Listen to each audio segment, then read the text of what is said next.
Inquire din naman kay Doc RJ, no? Isipin mo, may dalawa nga siyang anak. Pero hindi niya naman mapagsama ng sabay. Tapos yung asawa niya, praning pa. Kawawa, no? Oo nga.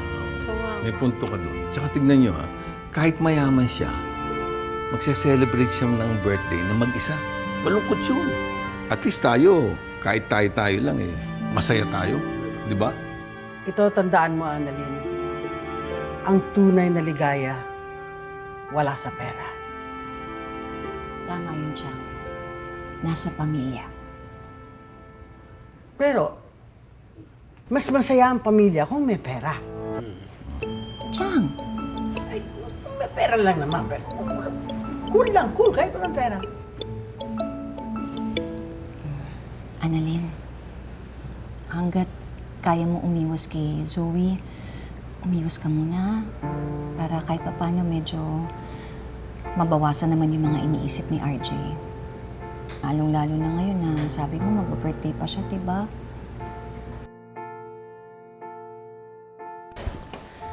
Annalyn, napanood ko yung press interview niyo kahapon after the OR.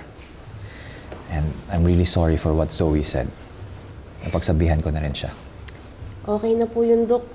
Sanay na rin naman po ako kay Zoe. Wala po yun. Gusto ko sanang bumawi sa'yo. Naku, Dok. Ako nga po dapat bumawi sa'yo eh. What do you mean? Eh, di ba, Dok, malapit na po yung birthday mo?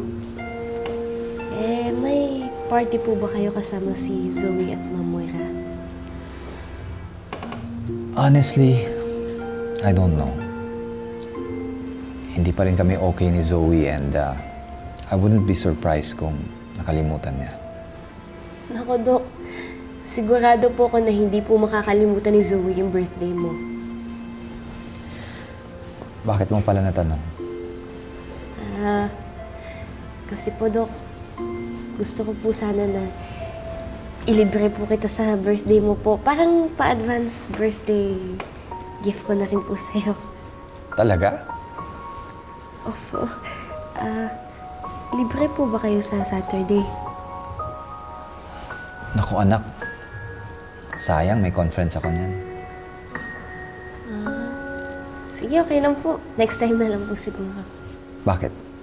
Sinabi ko ba na hindi ako pwede? Anak, I know that I've been prioritizing work ever since. Ngayon naman, I want to prioritize yung anak ko. Para naman makabawi ako kahit papano. So yes, it's a date on Saturday. Sige po, Dok, ah. Basta, Dok, dadalhin ko po kayo dun sa masarap na cafe, yung April's Cafe. Sige. Sige po, Dok. Annalyn?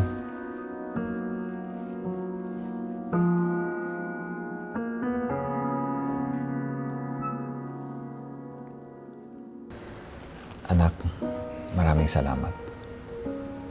Ngayon pa lang, alam ko na ito ang magiging pinakamasaya kong birthday.